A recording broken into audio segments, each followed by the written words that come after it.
Hello and welcome back to another video. I've just wrapped up playlist 1 of the backlog playlist series. So all of those random picks, I've worked my way through them now. They're all here on the screen, as you can see. We added the Forgotten City partway through because it was leaving Game Pass, so I wanted to squeeze that in before it left so I didn't have to pay for it in the end. So this is just basically a wrap-up video.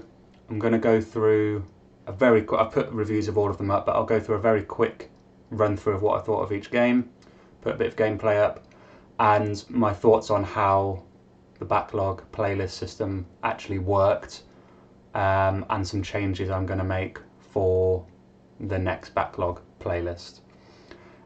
So I'll say right off the bat, for those that are subscribed and are following the playlist, you may have noticed there isn't a KOTOR review up, Star Wars Knights of the Old Republic.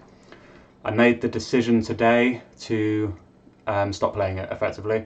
I just wasn't getting on with the gameplay style in it. So it's a CRPG, so it's not action combat. You stop, you click what you're going to do, and I just wasn't getting on with it, and I put 5 hours into it. I gave it a good chance. The idea of spending another 30 to 40 hours to finish the game was not appealing to me. I know it's a very good game. It's seen as kind of within like the gaming world as one of the darling games, but it's just not for me. And maybe it's just a mood at the moment, but I'm not in the mood to play through it, especially after playing through Fallout New Vegas, another reasonably lengthy RPG. I didn't want to play through another one, so I've DNF'd it. I did say at the start of this, if I wasn't enjoying a game, I was going to stop it, no matter what the pedigree of the game was. So that is DNF'd. I played through every other game. Every other game on this list has a review up, and as I say, in a minute I'll quickly run through just some stats. So I started this playlist on August 22nd. If you haven't seen the original playlist video, I'll link it somewhere. It'll be up here somewhere. So that's when I did a randomized selection for all of the games in this list. So since August 22nd, I've been playing through them all, putting up reviews of each of them. So they're on different platforms, a lot of them, spanning lots of different periods in gaming as well. So the oldest is Super Mario Land 2 on the original Game Boy, up to modern games like Far Cry New Dawn and Ghost Recon Breakpoint. And then I finished, though I didn't quite finish, but effectively finished this playlist on the 23rd of December. So it took me near as much 4 months. I've put the hours played for each game here, so no monster games here. Fallout New Vegas I can easily put more time into, and I'm going to. I said in my review I kind of mainline the story just to make sure that I actually finish the game, because I fall off RPGs quite often. But I really enjoyed my time with that game. I did pretty much mainline the story, but I'm definitely going to go back and do some of the side quests and things for that. KOTOR was going to be my game over this Christmas, so I think what I'm going to do is I've DNF'd that. I'm going to go back to Fallout New Vegas and play through some of the side quests and things. I think that's one of the reasons as well that I did end up DNFing KOTOR, because these few hours I was playing KOTOR, I was just like, I'd rather be playing Fallout. So I'm going to go back and do that. So as you can see, 26 hours in Fallout New Vegas was my longest. Super Mario Land was my shortest at 3 hours, but it still took me 4 months and 96 hours total. So one of the things I'm taking away from this is, I think having this many games, so it was 7 games in the original selection, and then I added Forgotten City. I think it's a few too many games. The playlist drags on a little bit too long, and it could easily drag on a lot longer than this. If I didn't DNF KOTOR, that's another 30 hours. And I actually stopped playing Ghost Recon Breakpoint as well, which could have been another 10 hours on top of that as well. So this could easily be 120 plus hours, depending on what games get randomly selected. So I think that needs to be reduced. I'd quite like to get through, I mean, at this rate that would be 3 playlists a year, and possibly longer. So it could even be only 2 playlists a year.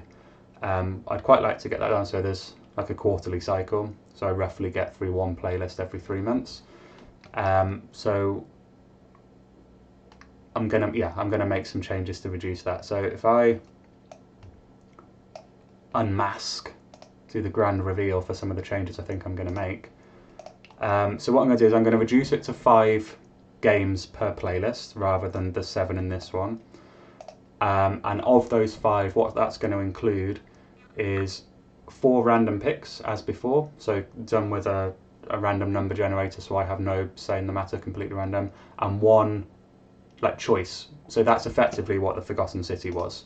So either a new game that's coming out that I really want to play, which coming up, if this next playlist is in that section, it will probably be Starfield, or if there's a game leaving Game Pass or something that I really want to play, I'll add that in. So I don't want to miss out on some of the ones leaving Game Pass when they do.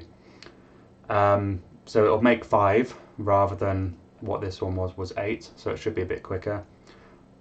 I'm going to make it so that when I'm doing the random number generator, if one of the random rolls is a game that's 30 hours plus to complete, and I'll get those figures off the website how long to beat, then that's it. Only 1 game 30 hour plus per playlist. I don't want to have 4 games that are all 30 hours plus. So once I've got that 30 hour plus game, on the next roll, if one comes up that's 30 hours plus, I'll re-roll, just to make sure we don't have too many lengthy games in a row.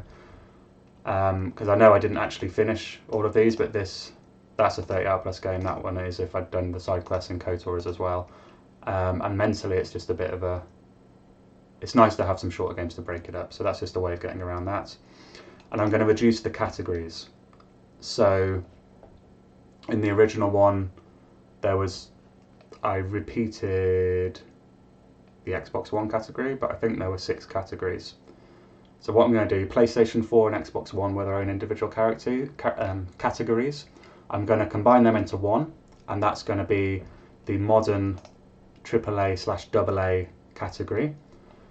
I'm going to maintain indie as a category. We had that already, so that's 2 categories. I'm going to maintain Xbox 360 as a category, and then I'm going to have a category that is 6th to 7th gen, excluding the Xbox 360. So that's from the PlayStation 2 to the PlayStation 3 era. PlayStation 2, the Nintendo Wii, the original Xbox. I think they're the main 3 consoles that I've got that will be in that. And previously I had retro games on my Ambernic handheld as a category in itself. I've scrapped that category. A couple of reasons. One, if any of you have watched the Mario review, I can't find a good way to record the gameplay, so it was just a top-down cam review of me playing the game, and it didn't look very good, and it's really annoying to play because I'm looking through the camera on my phone rather than at the thing, so it's not a good gameplay experience. And 2, I just wasn't as excited to play some of those older games as I am some of the games in these categories, so I've just scrapped that category.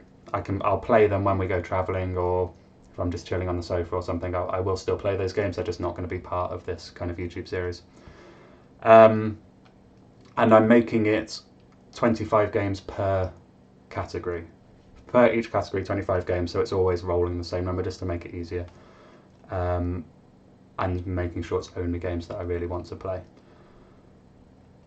And it's intended to reduce the time of the playlist, so it doesn't take quite 4 months to play through, hopefully. Keep things fresh, keep me a bit more excited about it, and to hopefully through the year get 3 more games, because the whole idea of this is to knock games off the backlog. I've got hundreds of games on the backlog, and I'd rather get through 3 or 4 10-hour games than one 40-hour game. But there will still be some 40-hour games thrown in there, just there's a limit on them of maximum 1 per playlist. So those are my thoughts going forward. It will speed things up a bit, so there'll be a few more of these playlist wrap-ups and playlist picks, which I think is quite fun and keeps things fresh and interesting, and I'll still be doing the first 30 minutes and the reviews for each game going forward. KOTOR, I'm not going to do a review. Sorry if anyone was looking forward to that, but I'm sure there's plenty of other good reviews on YouTube. I've only played it for 4 or 5 hours, so I can't really put a review out of it. I haven't played the game enough to put out a decent review. But as I say, there's reviews for all of these other games on the channel. So if there's any of these you want to look at and take your interest, please go and take a look. So in terms of all of these games. I'll do a quick run through now. If I hold on a second. Right, so as I say, there are reviews of all of these up, so I'll just do a very quick run through now, kind of a minute on each one. I'll put a bit of gameplay up as well. So the first one was Far Cry New Dawn. That was on, it's an Xbox One game, but I played it through the Xbox Series X. Perfectly adequate Far Cry game. I wouldn't say there's anything particularly special about it. I wasn't a fan of the main villains in the game. As I say, take a look at the review if you want more information. I'll just do a quick overview. It's the usual solid Far Cry gameplay. Feels really good to shoot. They bring in some new abilities in the game, which I think are a reason that it maybe is worth playing. If you are a fan of Far Cry games and you've already played through Far Cry 5, it does add some new gameplay elements in there, which I think are quite interesting. The map is just a rehash of the map from Far Cry 5, so bear that in mind. It does look nice, and it had been a few years since I played Far Cry 5, so it was fresh enough for me to kind of not remember where I was going all the time.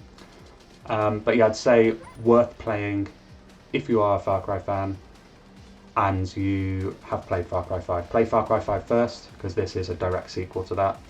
It follows on from the ending of Far Cry 5, and Far Cry 5 is a better game, just overall. So play it if you play Far Cry 5 and you would like more. I've reverted back to a numbered rating system. I mentioned this in my Fallout New Vegas review that I just put up. I started the series with like a buy, play if it's free, avoid system. I'm going to a numbered system. I think it's just easier. There's quite a few games in here that were kind of straddling the line between two of those categories, and I think a numbered system just gives me a bit more accuracy of reflecting what I actually think about the game. So I give Far Cry New Dawn a 6 out of 10. The next one was a great little indie game called Escape Academy, which is a game where it's about escape rooms. It's a puzzle game where you are a student at a kind of secret escape university school, kind of like Hogwarts, but for escape artists. And you are playing through a series of escape rooms effectively, all with different themes and different styles going on, different kind of types of puzzles and themes of puzzles. Sometimes you're kind of just the basic escape the room. Sometimes you're disarming a bomb. There's all kinds of different things going on in there, and each one is fresh and unique, and it kept me interested in going on to the next one. A really nice surprise. Definitely worth playing if you are a fan of puzzle games, or if you've done escape rooms in real life and you kind of enjoyed that, and it transfers quite well to a video game setting.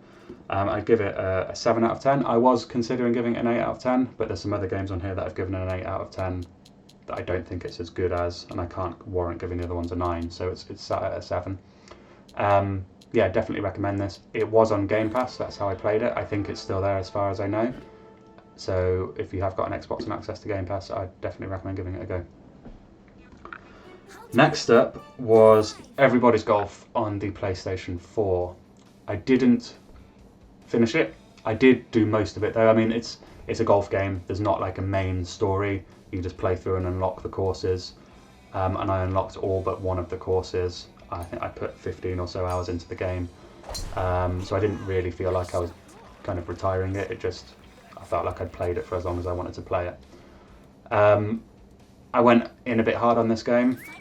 The basic mechanics are okay, but it's just so light on content. There's very few courses. I think there's 5 total. I was on the first course for 4 hours before I unlocked the second course, just playing it over and over again. I don't like the kind of way you level up your clubs and how all of that works. It's a bit inconsistent in terms of how you strike your shots and things. You can hit a perfect shot and it still won't go where you want it to go. Just not a huge fan of this game, if I'm honest. I give it a 5 out of 10 on the numbered system. There are some positives to it, but I think one of the main things with it is it's not online now. They've closed all the servers down, so you can only play it offline, and I think this game was very much designed with mainly online in mind. So it's not. There's other better games to play if you're looking for this style of game. So unless you're really looking, I mean, if you can pick it up for like a couple of quid, then why not? But I wouldn't say it's one you need to rush out and jump on right away. Next up, going very retro, Super Mario Land's 2, 6 golden coins. Was it 7 golden coins? I can't remember now. Some golden coins, 6 I think.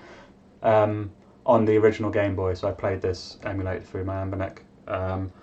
Yeah, really good time. It was good to go back to one of the kind of early Mario games again.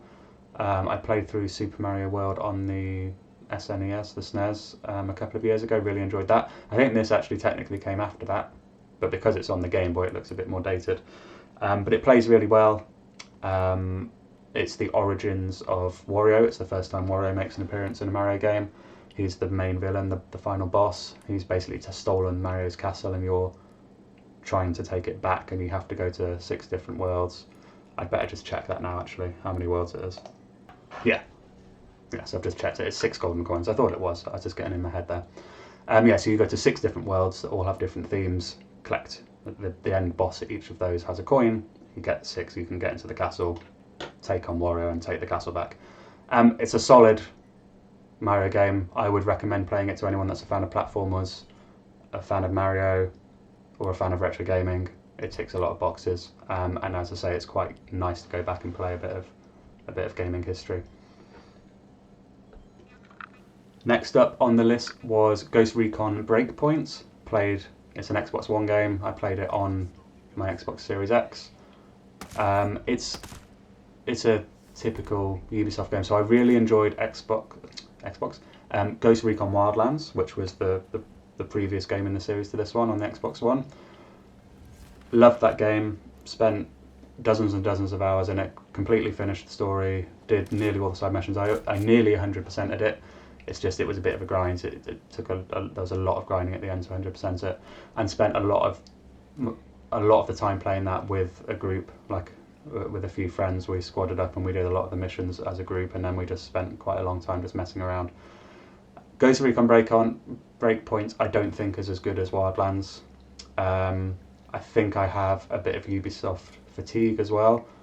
It's the typical kind of go to points, take on a base, go to another point, kind of unlock that area of the map.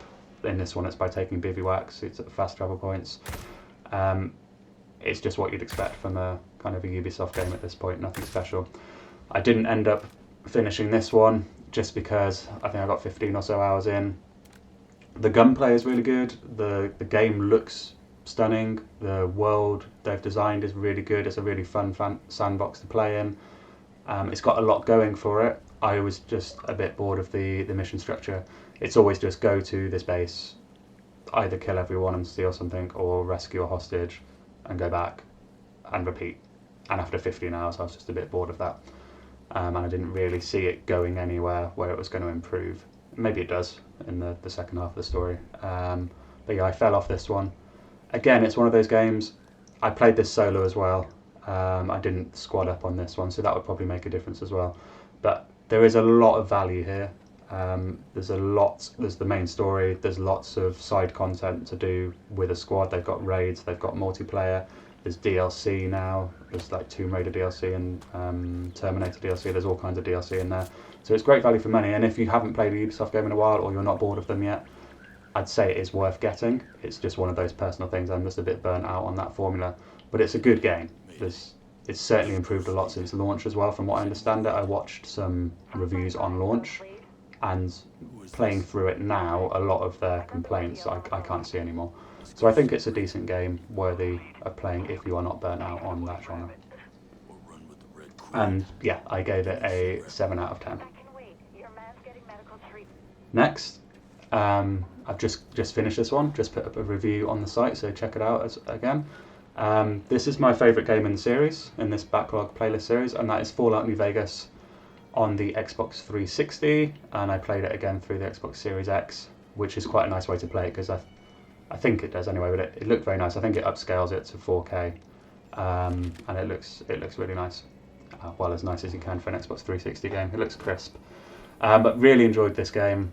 Loved the story. I loved the freedom of choice in terms of the decisions you make through your dialogue during the game actually make a difference to how the story develops.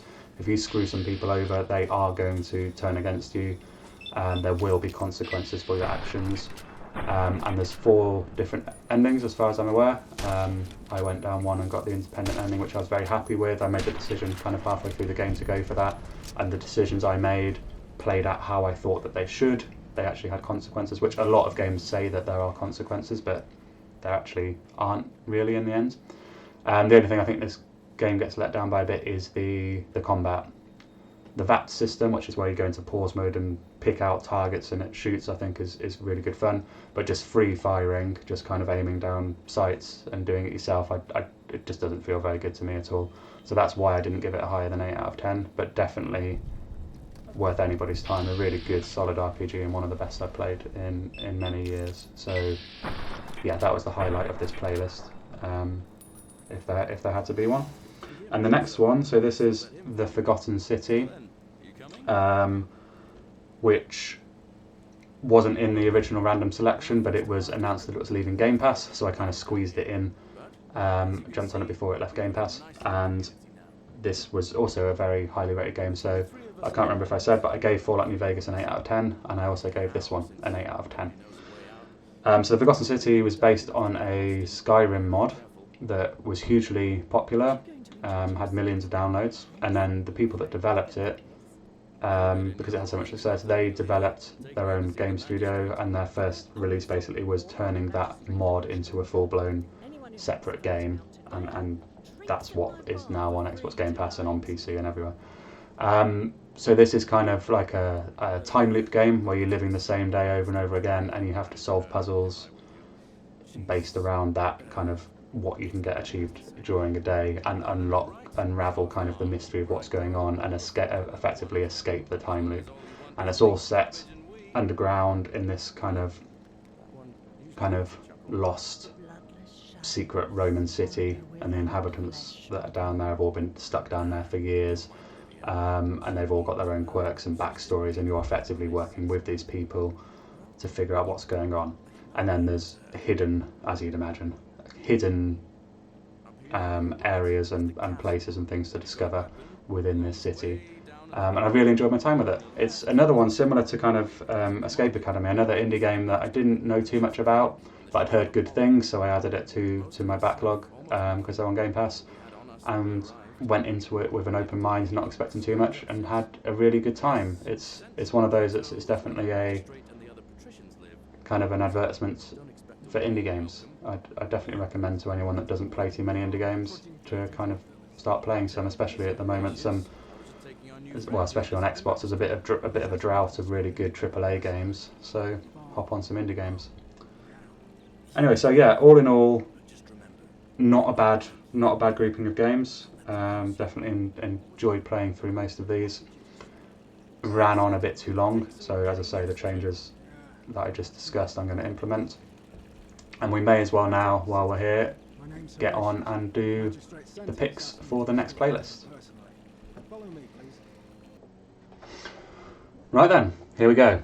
This is the new format, so all the changes implemented I discussed earlier. So the 4 categories, just 25 games in each category, and I've gone through, so I put the hours down there, so these numbers are the hours to beat the game, taken from How Long to Beat, which is a great website if people don't know about it. Basically tells you, it collates data from everyone that's on the website that's completed the game and how long they took to do it, and it will give you a time for just doing mainlining the story, a time for the story and some extras, and a time for 100%. So these times are generally around taken from the time to beat the story and extras. So some of them will take a bit shorter, some of them may take a bit longer, but they should be a reasonable guide. So I'll randomise, choose one from each category. As I say, if the first one came up, for example, with Dragon's Dogma Dark Arisen, 50 hours, then that would be the 30+ hour game for this playlist. And if I then came up with Hades, I can't have that. I'd have to re-roll, and there can't be any more along here that are over 30 hours, just to make sure that it doesn't take a ridiculous amount of time to get through the playlist. Let's delete these, turn that to no fill, and we can then put the ones we choose in there. So this is the order below here. So Indie, Xbox 360, Modern, AAA/AA, 6th to 7th generation in here. So you can see there's Wii, GameCube, Xbox, original Xbox, and PlayStation 2 in that category. And Indie is generally all from Xbox One, Xbox Series X, and PlayStation 4, so modern games basically. And then the 5th one would be a game of my choice. So that could be a game that's coming out soon or that's just come out. So God of War Ragnarok I want to play. I've only got a PlayStation 4 though, so I'm thinking about holding off to play that when I get a PlayStation 5. But Starfield's coming out soon, so that might slot in there. But basically I can choose that anytime. And if there's a game that's announced that's leaving Game Pass, I might, if it's one I really want to play, I might put that in there. But that's basically just a game of my choice, so that we're still getting those randomized games in there, and I'm working my way through my backlog, but there's new games I can fit in there as well. So let's get going. So we'll start with the indie. So it's 1 to 25. I should actually put this to 2 to 26, shouldn't I? Because the first one is the title. So we will generate now. 23, didn't move much, did it? 23, so down here. So it's, oh, Nobody Saves the World. Cool. So I've also collated these so that I've removed a lot of the games that I'm not really excited to play. So it should be that any game comes up now is one that I'm kind of really keen to play. For example, in the last playlist, Far Cry New Dawn is one that was on my backlog and I did want to play, but it wasn't one I was really keen on. So I've removed any games like that. So we've got Nobody Saves the World as the first game on this playlist. Brilliant. Yeah, I don't know too much about this. It's come up in a few, it's a recent, I didn't have it on there last time, I've added it for this place, and it's come up on a few YouTubes that I follow, kind of games of the year. It looks really fun, so yeah, I'm keen to give that a go. And with the way that the indie games went on the last playlist, I'm keen to get into a few more indie games. So that's really good. I'll put up like cover art and stuff as well, so you can see roughly what it is. So the next one, Xbox 360. So we're in this column. Get the number generator up. Generate 3. Gone to the other extreme, and that will be Portal 2. Brilliant. Okay. So we haven't had, so that's 12 hours, Nobody Saves the World is 18 hours, so a reasonably long indie game. But we haven't had any 30-hour plus ones yet, so we've still got the option to have a longer game in there as well. Portal 2 is brilliant game to pick. So Portal 1, about a month or so ago, I did my top 15 Xbox 360 games, and Portal 1 made it onto that list. I haven't played Portal 2, obviously, because it's on my backlog. But it'll be interesting to see. I think, as far as a lot of people are concerned, Portal 2 is even better than Portal 1. So that really excites me. Yeah, I'm really looking forward to playing through that, and that might replace Portal on my top Xbox 360 games list going forward. So that's a good one. Now we're going to Modern, AAA, AA. So this column here. So what I have done, it used to be just Xbox games in the far left column. I've now moved all my PlayStation 4 games into this column as well, so it could be Xbox or PlayStation. 2 to 26 again, generate 23. I swear we had 23 on the indie game as well, but there we go. Spider-Man, okay, brilliant. So I played through the first, not very much, like 3, 4, 5 hours maybe, no more than 5 hours. Really enjoyed it. It's just one of those things, something else came up, maybe a multiplayer game came out or something that I hopped onto and just never went back to it. So I'll start from scratch because it was a couple of years since I started it to get a fresh playthrough. But yeah, again, a game I've been meaning to play for a long time, so that'll be a great one to play through. And then 6th/7th generation, so this column here, 1 to 26 again, generate 13. So that's this one. Metroid Other M on the Nintendo Wii. Awesome. I haven't played the Wii in a while, so that's another good thing about having this backlog the playlist, randomising it, is it forces me to play some consoles that I may not have played in a little while, and yeah, I'll blow the blow the dust off the Wii, because I don't think I haven't loaded that up in well over a year. So that would be really good to play through. I haven't played.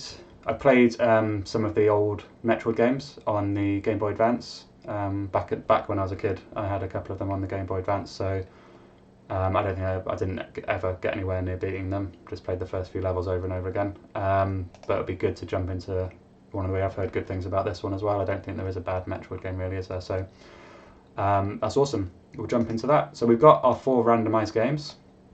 So what is the length of Metroid? So 10 hours. Where were we on this one? Portal 2, 12 hours.